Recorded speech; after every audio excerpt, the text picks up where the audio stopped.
मुंबई पोलिसांमध्ये कार्यरत असलेल्या पोलिसाबरोबर भर दिवसा घडला भयंकर प्रकार। या पोलिसाबरोबर जी घटना झाली ती घटना ऐकून आपला थरकाप उडेल। शुभम आगवणे, वय वर्ष 28, हा तरुण मुंबई पोलिसांमध्ये कार्यरत आहे। मूळचा जळगाव मधील 40 गावचा रहिवासी। कामातून वेळ काढून आपल्या घरच्यांना भेटण्यासाठी शुभम काही दिवसाची सुट्टी घेऊन 40 गावला आला।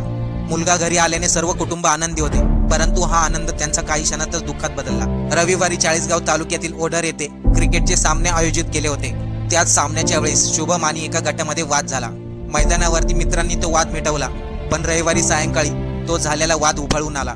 ज्या तरुणांशी शुभमचा वाद झाला होता त्या तरुणांनी शुभमला सायंकाळी एकटे गाठले आणि त्या ठिकाणी शुभम बरोबर वाद करू लागले। हा वाद इतका वाढला की काही क्षणातच त्या 4 जणांनी आपल्या बरोबर आणलेल्या तलवारीने शुभम वरती भर चौकामध्ये तलवारीने सपासप वार केले। आरोपी लगेचच तिथून फरार झाले, परंतु शुभम रक्ताच्या थारोळ्यात पडला। रोडवरील लोकांनी शुभमला जिल्हा रुग्णालयामध्ये ऍडमिट केले, परंतु शुभमचा जास्त रक्तस्राव झाल्यामुळे डॉक्टरांनी